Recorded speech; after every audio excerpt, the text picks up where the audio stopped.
היי כולם, בוקר טוב לפחות אצלנו כאן זה בוקר טוב. כיף לראות אתכם שוב, ובאמת אני מזדהה ושותפה לתחושות של רותם, ואני מאוד מאוד שמחה להציג את דוקטור דייוויד ברייפמן, שהוא מנכ"ל The Jewish Education Project כאן בניו יורק. דייוויד הוא איש חינוך, באמת, אני חושבת, מאחד המובילים היום בתחום, גם בחשיבה החדשנית ובכלל. אני גם גילוי נאות, אני אגיד שאני קראתי לאחרונה הרבה מאוד מהמאמרים שלו במסגרת לימודים של חינוך חווייתי, Experiential Jewish Education, ובאופן אישי מאוד מאוד מחכה להרצאה הזאת, שאני בטוחה שהיא תיתן לנו ככה הרבה מאוד השראה ונוכל להתחיל את היום. ההרצאה תהיה באנגלית, אם מישהו לא מבין משהו, חולה, א', אפשר, אני חושבת, דייוויד תקן אותי אם אני טועה, אני חושבת שאפשר לאתגר אותו גם קצת בעברית, ובכל מקרה אנחנו גם נשתדל לכתוב בצ'אט נקודות מרכזיות. אז שיהיה לנו יום מקסים ומוצלח, and David, the stage is yours.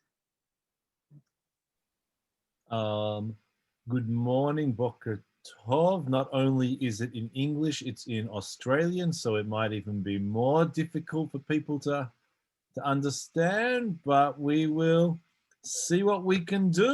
And if anybody has any questions along the way, please stop, put in the chat box, whatever we need to do so that everybody understands what's happening.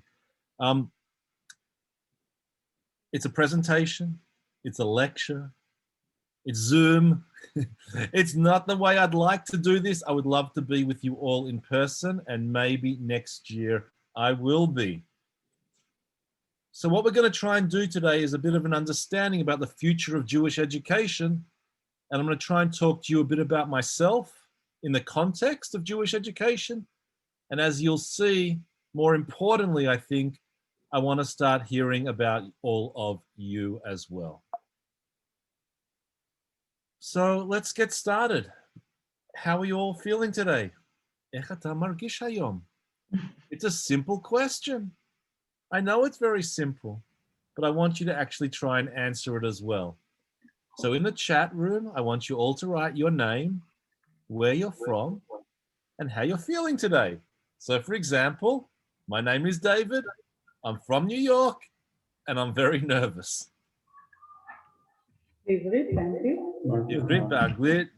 Whatever you prefer.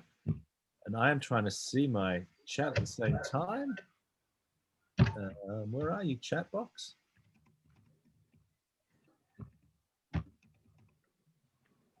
And there's my chat. There should be a lot of you writing in at the land. Oh, Boston, very happy. Good, keep going. This is just to make sure you're all paying attention. I know it's Zoom and everybody can be multitasking, but I want to see everybody. I'm in New York. Nice to see you. Mexico. All right.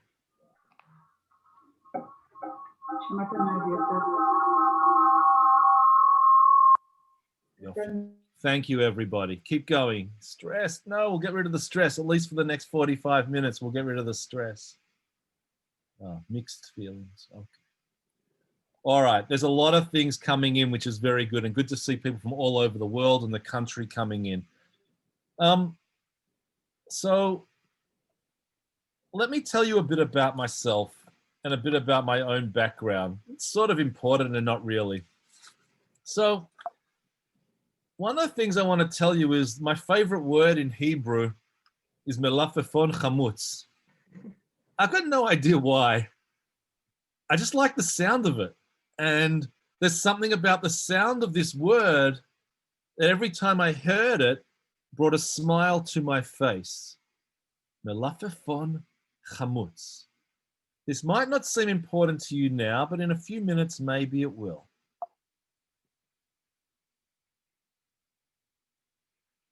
I went to a Jewish day school in Australia. And one of the things which stood by me or stood with me all this time was a paragraph from Chaim Nachman Bialik. And by the way, I have my little figure. You can't see him there. Oh, there he is, Chaim Nachman Bialik. I've got all the others. They're somewhere else as well. And Chaim Nachman Bialik wrote Birkat Ha'am, which many of you, all of you probably know.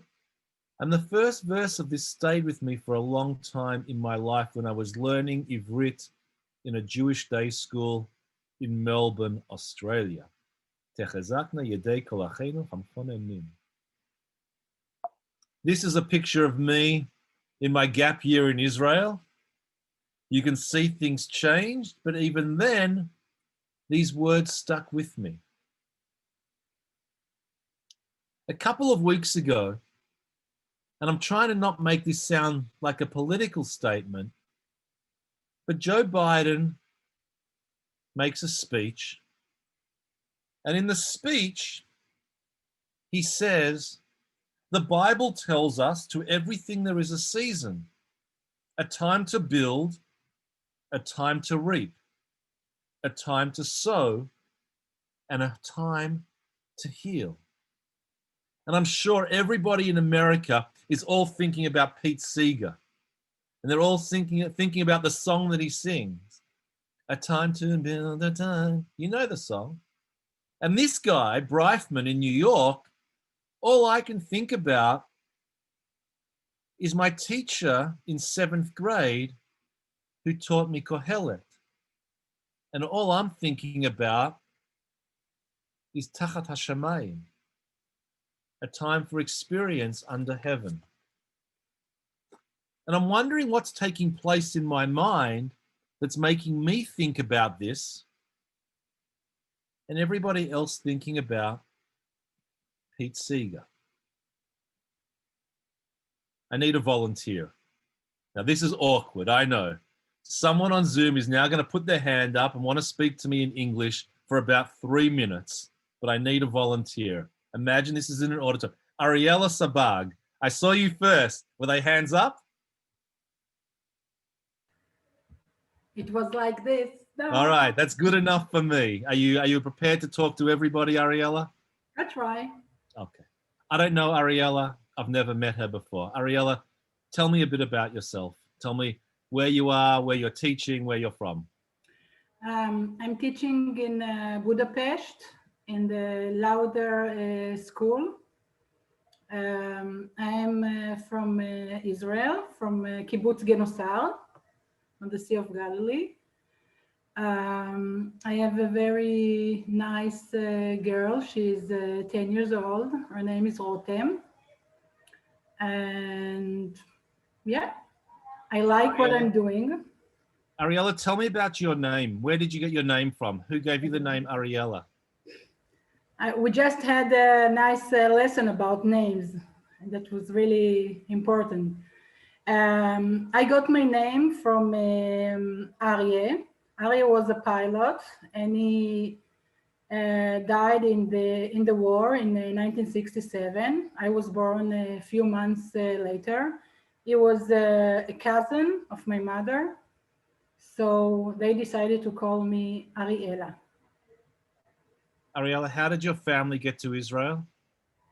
My father came from Morocco when he was 10 years old, alone. His parents arrived 1 year later.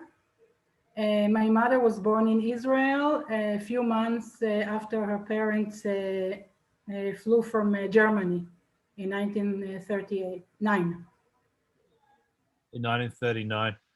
It's interesting. My family came to Australia my dad's family came in 1934, before the war, from Poland, and my mother's family came after the war to Australia in 1946. They had a choice, Palestine, Australia, or America, and they chose to come to Australia. The fifth Aliyah, but yeah.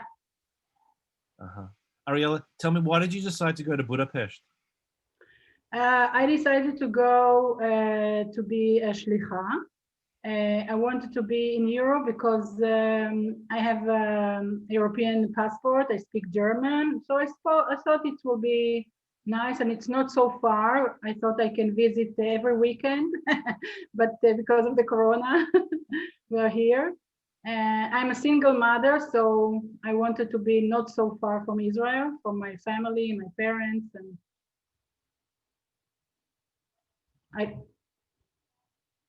What's the biggest challenge for you? The biggest, I think it's more to cope this time, the corona time. It's all the time kind of a balance between my health and my child, and to be safe and to achieve my goal. What's the number one goal you have? To teach Hebrew, to bring Israel to the school, to bring Israel Zionist, not the Judaism, because they have it much more than I know as a kibbutznikit. Let's pause for a second. Ariella, toda rabah, thank you very much for sharing with me. I want to come back to this because all of a sudden Ariella and I had a conversation and none of you were involved. It was like none of you were even there. But something happens. And now I know about Ariella. I know she's more than just a teacher. I know how she got her name. I know why she's gone to Budapest. I know why she wants to be a teacher. I know what motivates her. I know what's her passion. Maybe most importantly of all, I know she's a single mother raising a child in a country far away from home. And I know that Israel and her family is something very important to her. Now, I don't know what you expected from today's conversation, but I want to try and introduce today, or reintroduce for many of you, some very, very important concepts in education. When Martin Buber, the great Jewish German philosopher, talks about relationships with people, he says that most of us go through the world having relationships where they are I to it. I treat people like they are not actually human beings, but they are inanimate objects, objects that don't have a life. Here I am sitting at my desk. I sit at my desk because it gives me something in return. I talk to a computer because that is the way that I communicate with the world. I walk down the street and I say hello to somebody. I might even ask them how they are, but most of the time I don't really care about their response. I just hear something in one ear and out the other. And the opposite for Buber is when he talks about an I-thou relationship. I-thou, and it doesn't translate that well from the German, is when my relationship between another human being gives me something in return and also gives them something back as well. It can only be spoken with my whole being. The concentration of my whole being can never be accomplished just by me, but only through you. I am only complete when I have a conversation with Ariella. And it wasn't just me gaining from that conversation with Ariella, but hopefully she is gaining as well. It's not just a transaction where I am getting what I need from my desk or from Ariella, but in the process, I am also developing. And in my mind, as I'm talking to Ariella, all of a sudden, what am I thinking about? Her family from Morocco, the soldier that she is named after. What motivates her to be the mother and the person that she is in the world. And all of this happened in 2 minutes. Because I want to try and tell you all today that I am now called the keynote presenter, giving you a presentation. And I want to tell you at the same time that I am probably the least important person in this room. The first question, or one of the first questions I asked Ariella, was, what is her name? Where did it come from?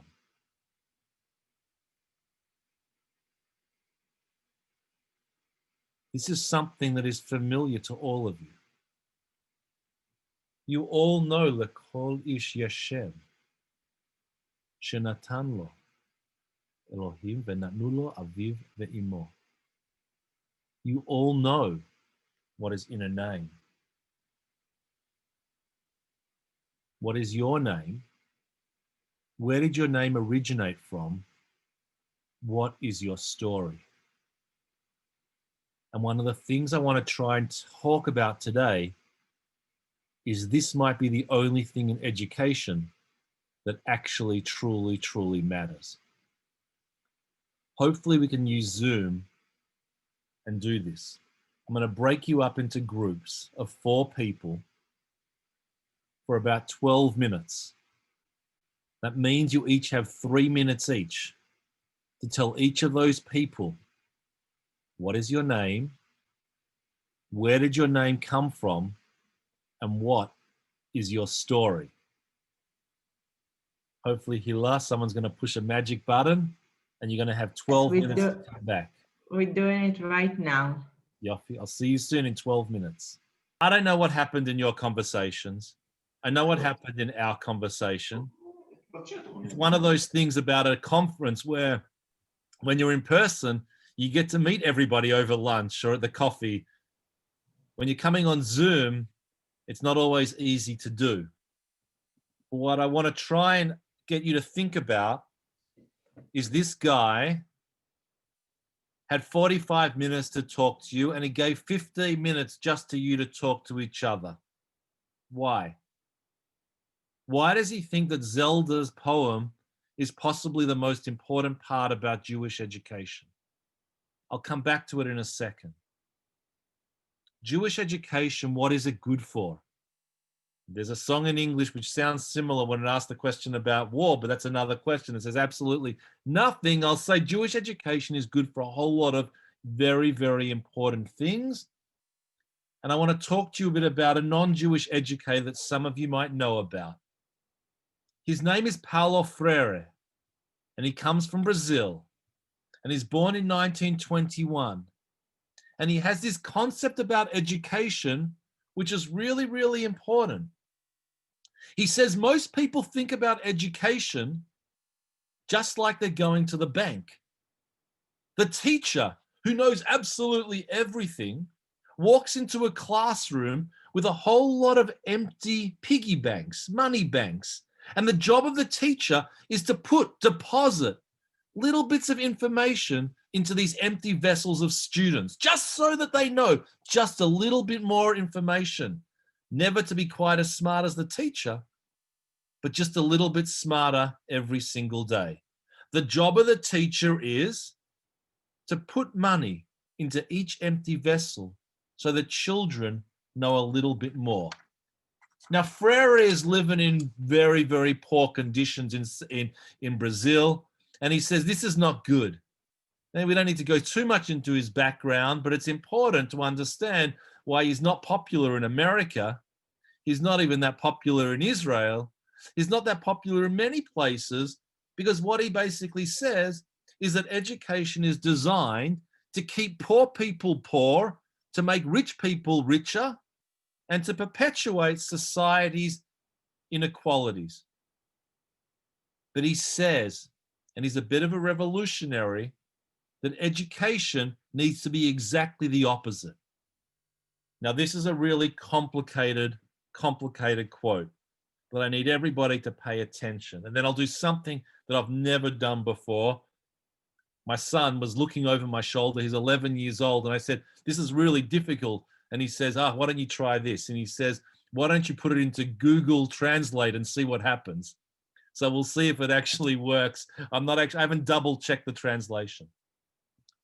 Education either functions as an instrument that is used to facilitate the integration of the younger generation into the logic of the present system and bring about conformity. Pause.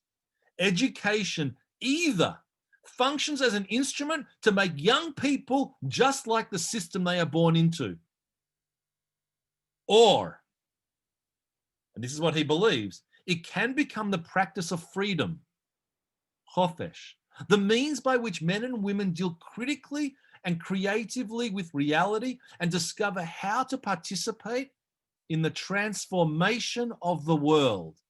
Either education can serve to make young people just like adults, to perpetuate the society in which they live, or it can give them the tools and the capacity to transform the world in which they live. And Freire is clear. He says it has to be the second. It has to be a transformation of the world. Otherwise, he calls it the pedagogy of the oppressed. A pedagogy designed to actually oppress people and not give them any sort of freedom. This is complicated stuff.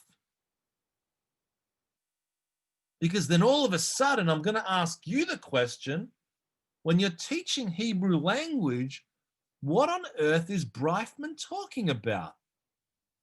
In what ways can the teaching of Hebrew language help our youth deal critically and creatively with reality and discover how to participate in the transformation of the world? I thought I was coming on Shlichut to teach kids the Aleph Bet. I thought I was coming on Shlichut to teach people how to read Tanakh. And all of a sudden, you're waking up at 10 o'clock in the morning, 11 o'clock in the morning, or maybe in the afternoon, somewhere else where you are. And this guy is saying, no, it's got nothing to do with the Aleph Bet. It all has to do with your ability to create a generation of young people to participate and change the world. We did this study, the Jewish Education Project. It's called Gen Z now. It's all about teenagers. I started off by asking in this study, which you can all access online, what do teenagers really care about? What's really on their mind? Because I live in a society where choice is everything. And they can choose how and when and what they want to learn or what they want to absorb, even if they have to be in school.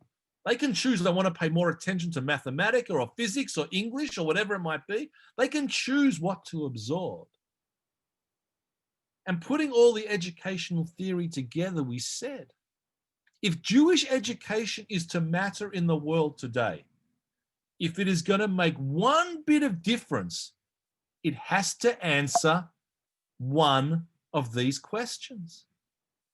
Who am I? With whom and what am I connected? To whom and for what am I responsible in the world? And how can I bring about change in the world? That was the I-thou moment for us. That education was not what I wanted to teach.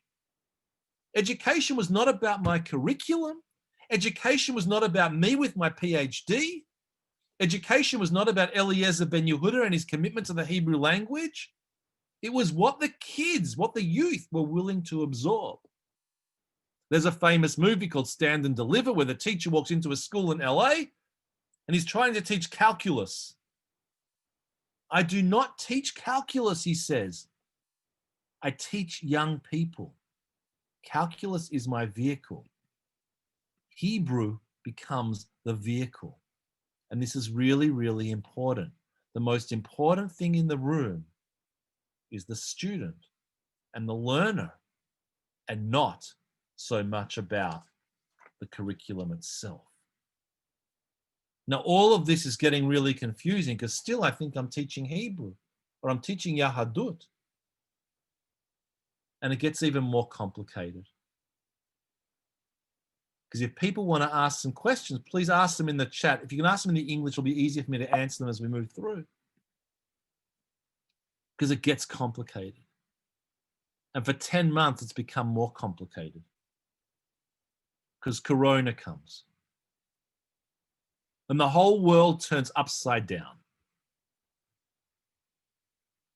And when you come into crisis, people and educators can do one of two things. You can come back to your basic, to your foundation, to your values, or you can try and do something different.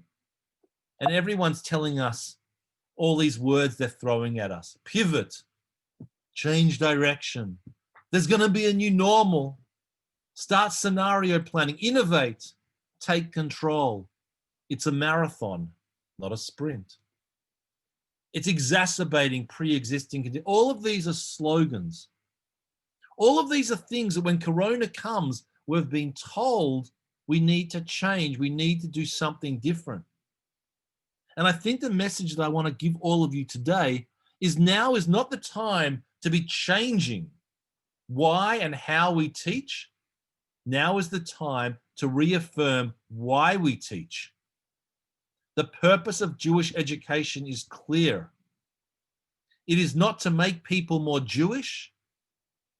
It is to infuse young Jews with more and more knowledge and content so that they can become better human beings, so that they can contribute to the world, that they can make society better.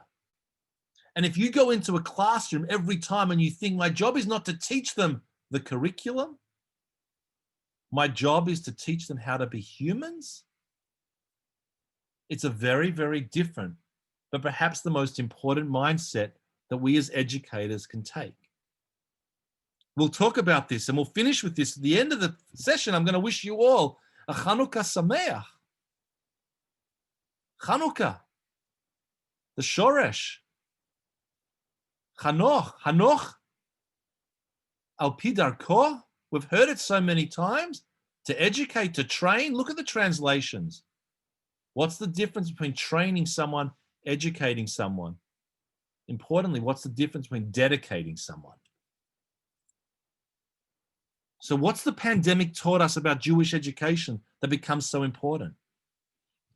The global pandemic is experienced individually. I'm going to give you 10 things. 10 things about the way in which Corona is reshaping or reaffirming why Jewish education matters. No matter how much we talk about the global pandemic, every person is experiencing it individually. It's not a surprise that today my first question to all of you is, how are you feeling today? I can't assume that you walk into a classroom every day all feeling the same thing. It's actually the only question that matters. If I don't know where my students are on any given day, it doesn't matter what I'm trying to teach them. The only thing that matters is where they're starting from. In a more sophisticated language, we talk about mood meters, which some of you might have seen before, developed at the University of Pennsylvania. It's this whole theme, and have a look at this. Where are you? On the horizontal axis, it's pleasantness. The least pleasant to the most pleasant, and on the vertical, it's low energy to high energy. So if it's really, really unpleasant and really, really low energy, it's despair, yush. If all of a sudden it's low pleasantness but high energy, I'm angry, koes. On the top right, high energy. But the purpose of education is not just to understand that this is a quadrant of where people are. It's to understand that you as educators have the ability to move people, to change people, to offer experiences that can move them along this continuum. And this is where it becomes really, really important. So number one, individuals are what matter most. Number two, if we didn't know this before, we know it now. Families matter. It's the first time where parents are learning with their kids at home. They see how their kids are cognitively learning. Parents, grandparents, they're not our enemy. They're our partners. And the grandparents, who we first thought couldn't even get online, all of a sudden we have transformed a generation of people that can now learn with their children and with their grandchildren. We should never, ever conceive of education again taking place separate to the family. We now need to be thinking about how the family is involved in all forms of education that we're engaged with. Number 3, education matters. Health, social services, welfare, all really important. Chinuch. It is the most powerful weapon we can use to change the world. Nelson Mandela. But then I found this other quote. More important maybe. Education doesn't change the world. Education changes the people who will change the world. I need us to understand that when the pandemic is over, and yes, it is going to be over, education is going to bring the world and the Jewish people back to where we need to be as a thriving community. And what we've seen is my number 4. Jewish education matters. This quote is from Lord Sachs, Jonathan Sachs, who just passed away 30 days ago. Because it's important to understand that Jewish education matters, and I'll say it again, not just to make people more Jewish or not to make them be able to speak Hebrew better, but when Jewish education works, it makes people more human. It makes them more connected. It makes them feel like they can make a difference in the world because their history and heritage matter. It's not a surprise that my first question that I asked you was, what's your story? Your story matters. And each and every one of your children's stories matter. Well, number 5 is obvious. Technology is our friend. It's not perfect. It might not be better, but it's certainly not our enemy. It's certainly not bringing us further apart. I now have a new friend, Ariella. And I met Yoni and I met Nehemiah in my small group before. I have a connection with people today that I didn't have 20 minutes ago. Technology is just a tool, though. It's not the end. Don't let someone come into your classroom and say, I just got an iPad, what can I do with it? You're an educator, you know the question. What are you trying to achieve? Can technology help me get there? But technology is certainly our friend. And number 6, relationships matter. I started with Buber because Buber taught us that the communication between me and with you is really important. What I didn't mention is Buber says something very special happens when 2 people interact and have an I-thou relationship. He says when we have an I-thou relationship, a third entity enters into the relationship. The Shekhinah, the divine. It becomes holy when I get to know you. When I get to know each and every one of my students, that's when education really matters. And what's important to understand is perhaps number 7. There is nothing new under the sun. Back to Kohelet. What I'm telling you today is not something new for all of you. But the pandemic has shown us all again that what really matters is the essence of good education. However, it might not be so simple. There could be a situation where we come out of this and everything is completely different. Nothing new under the sun, or everything is completely different. But here's something which is important. The best way to predict the future is to invent it. Don't wait for all these things to happen to us. As educators, we have the ability to change the world because we have the ability to change the lives of our students. We can invent the future that we want to see. We can say today, my purpose as an educator is to do this, this, and this in order to change the lives of these young people, in order to change the community, in order to change the world. if I go back into my classroom tomorrow and I still think I'm the most important person in the room, and we still think the most important thing is the Aleph Bet or the curriculum, my job today has been a failure. My job is to remind you today, the most important person in that room has always been and will always continue to be that student sitting in front of you in the classroom.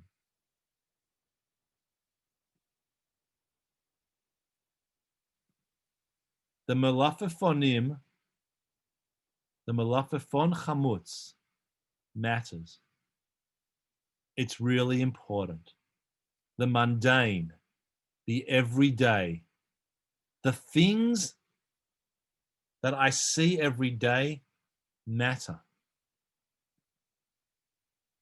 And Bialik and Zelda and Kohelet also matter. The irony of today is that the individuals that we live with, the individualism of society, does not mean people are less proud about their heritage.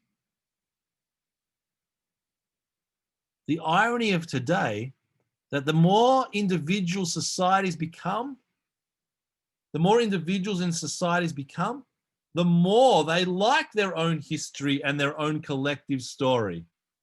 That's the paradox of the young people of today. How our individuals actually have an even greater connection to the communities in which they live. So I've mentioned 9 things. 9 things which the pandemic has shown me and proven to me that education matters, families matter, relationships matter. And they've taught me one thing which is even perhaps more important for today's discussion than almost anything else. You matter. We can talk about our doctors. We can talk about our nurses. We can talk about all the frontline workers. But you, the educators, have been some of society's greatest heroes. If a definition of a hero is somebody who puts their own life and their own well-being sometimes ahead of their students or other people, you have been those people. Online, in person, with masks or socially distanced. The educators have been the people in society that have stepped up, maybe sometimes silly or foolishly without asking enough questions, but they knew they had a job to do. And it's not just the teacher who teaches math. It's not just the teacher who teaches English. It's also the teacher who teaches Ivrit. Because the teacher who teaches Ivrit, even in my conversation with Ariella and Nehemiah and with Yoni and with Oren and with Vered, I learned very quickly that these teachers are not teaching Ivrit. They're teaching human beings. They're teaching students. And above all else, that's what this pandemic has taught us. That our youth matter more than ever. And the future of Jewish education is bright because you are coming closer to understanding that my job says I teach Hebrew, but my duty and my obligation says I teach young people, or I teach students, or I teach families. That's how we understand our role as Jewish educators today. In some ways, this is an unusual presentation. It's an unusual presentation because here you have someone who's been given an hour, and in the Luach, the Seder Hayom, it says keynote speaker. You expect me to have all the answers, and I don't. I've got 2 things. I got lots of questions, and I have complete faith in all of you. There's a lot of things happening in the chat, some of which I can't really keep up with because you're writing that funny language from right to left. But if anybody has a question, we have a few minutes if people want to ask a question. If you can ask it in English, it'll just be quicker for me to translate. But I really want to ask you the question because there's something important here as well. Education doesn't matter unless you have an ability to reflect upon it.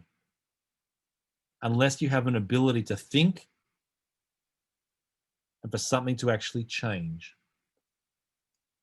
So either now in the chat box, write a question or write something.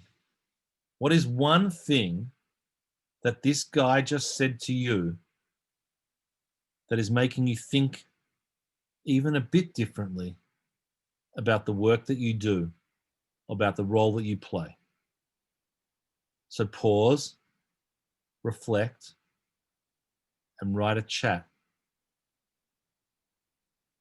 If I can get 5 people to write, it'll make this silence feel a little bit less awkward.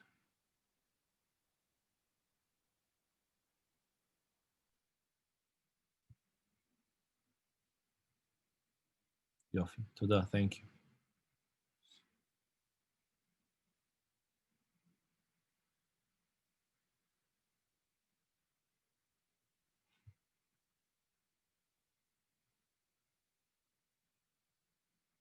Family is integral. Teacher is a role model, dugma ishit.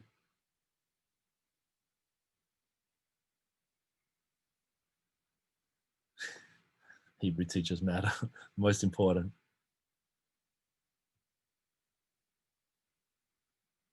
Keep going, please. I know, Hila, we're about to finish, but I said to you one thing in the beginning. I said, my name is David. I live in Brooklyn, New York. Predict the future, invent it. David, Brooklyn, and then I said nervous. Why nervous? Today wasn't just about me teaching all of you. Today wasn't me just about sharing some ideas about education with you as well.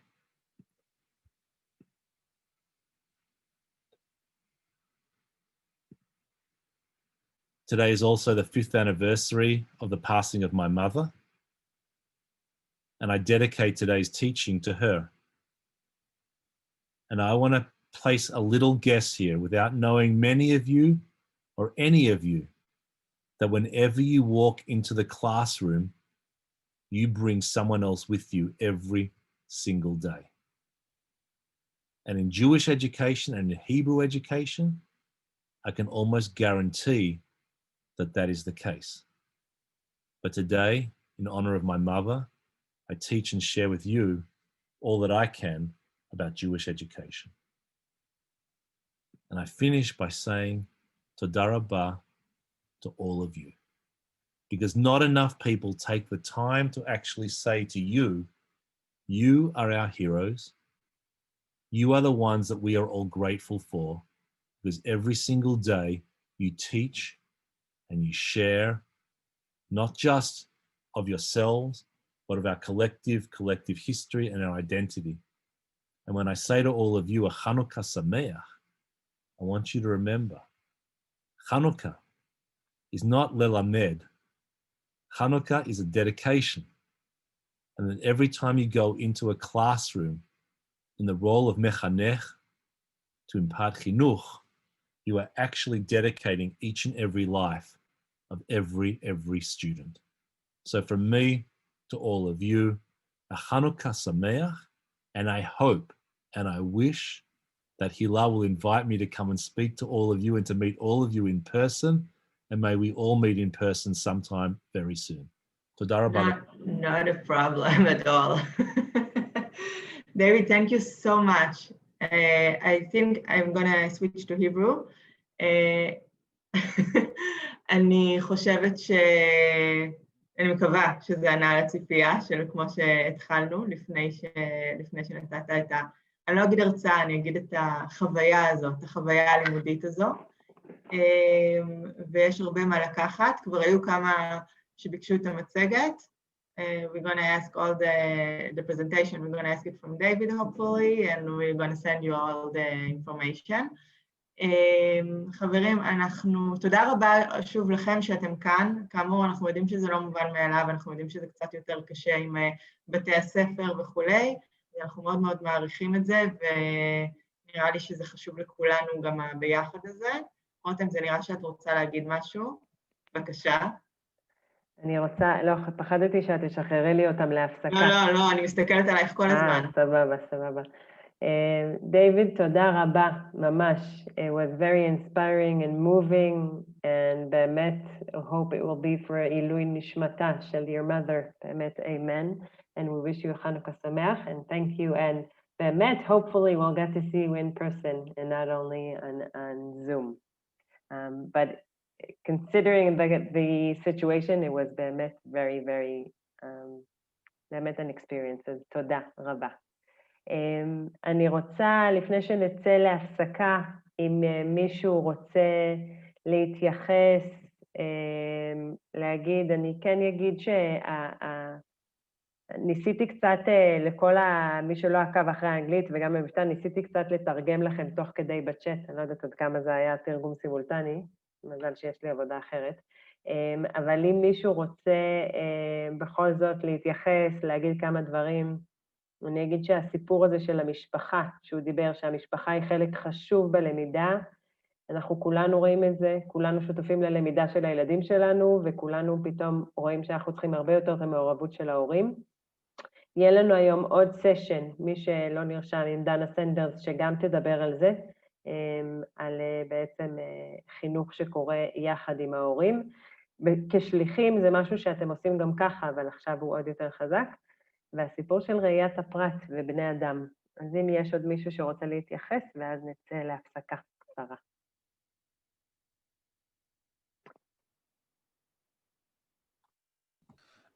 הייתה נקודה אחת... כן, סליחה. לא, סליחה, נחמה, אני רק אגיד שהיא תדבר בעברית, כן. כשאר ההרצאות שלנו היום, כולן בעברית. נכון? כן. כן, חד משמעית. עכשיו לדבר בעברית או באנגלית? בעברית. אוקיי. אז אחד הנקודות המעניינות שהוא העלה, זה דווקא בתקופה של אינדיבידואליזם, אז אנשים מאוד גאים בעבר שלהם, ורוצים קשר יותר לעבר שלהם. ואותי דווקא, הנקודה למחשבה אצלי הייתה, אבל מה עם כל ההתבוללות ודברים כאלה? כלומר, איך זה מסתדר עם ההתבוללות הגדולה שקורית? אם יש כזאת אהבה אל העבר, או תחושת גאווה, לא יודע. האמת היא שאני מצטרפת לנחמיה, זו נקודה שלא כל כך הבנתי בהרצאה, הוא אמר ככל שאנחנו יותר אינדיבידואלים, או הנוער שלנו יותר אינדיבידואלי, כך הוא יותר קשור למסורת. לא הצלחתי להבין את זה. אני יכולה לנסות קצת כן להסביר, או אם יש מישהו אחר שרוצה.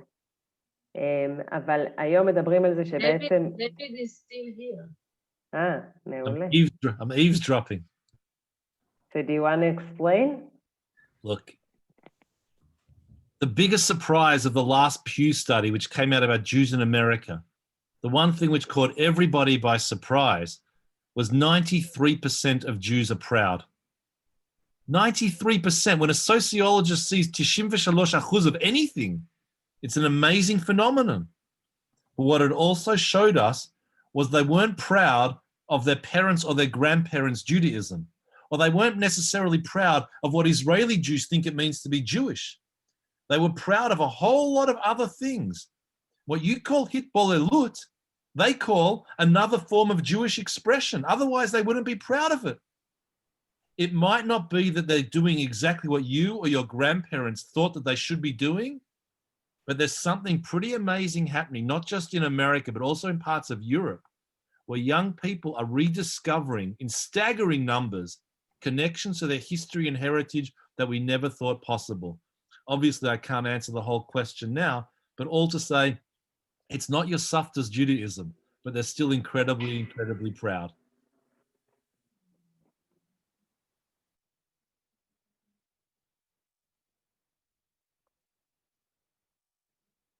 אם יש עוד מישהו, קודם ראיתי את קרן. אפשר בעברית? אני רק אהדהד את מה שדייוויד אמר, אצלנו היה מחקר מאוד דומה שעשו בדרום אפריקה, ובעצם היה מתאם בין זה שהרבה יותר משפחות הן משפחות מעורבות, מעורבות במובן של נישואים של יהודייה או יהודי וגוי, ומצד שני הייתה עלייה מאוד גדולה ברמת תחושת הזהות של הילדים, או עם הזהות היהודית שלהם, והרצון שלהם להיות מחוברים, וזה היה ממצא מפתיע. אבל באמת זה מאוד מתחבר למה שדייוויד אומר, שזה איזשהו רצון להיות יהודי במשמעות אחרת, בדרך אחרת, אבל זה לא סותר בכלל. I have an answer which I don't expect you all to like, but here's the answer.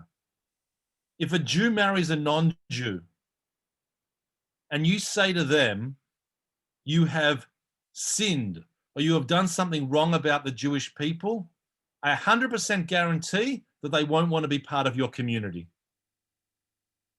If a Jew marries a non-Jew and you say, I now welcome the opportunity to give you the possibility of still raising your children Jewish, I guarantee we increase the percentage that family will want to be part of the community.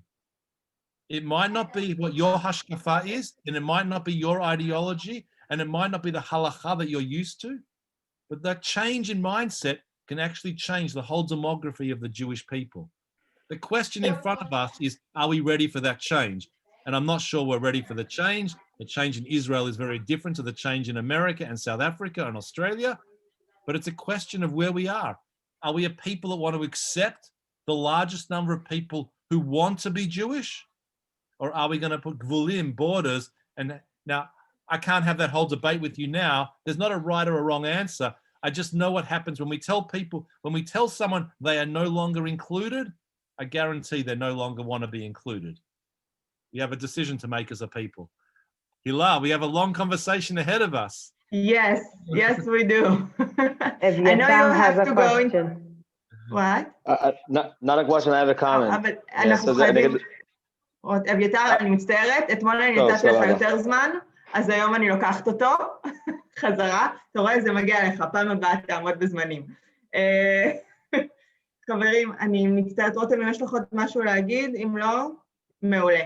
אז אנחנו יוצאים להפסקה של 7 דקות, 7 ו6 דקות שעון ישראל, כל אחד תעשו את החישובים, בעוד 7 דקות, בבקשה תחזרו לכאן, אנחנו ממשיכים עם פעילות מאוד מאוד מעניינת, מאוד אינטראקטיבית, משהו ככה קצת שונה, אז נראה אתכם בקרוב, אני מפסיקה לדבר כדי לא לקחת לכם זמן. דייוויד, שוב, תודה רבה, ואנחנו מחכים ומחכים להמשיך את השיחה. בשנה הבאה בניו ג'רזי? Hopefully. Thank you, we'll be in touch. Bye. Bye bye.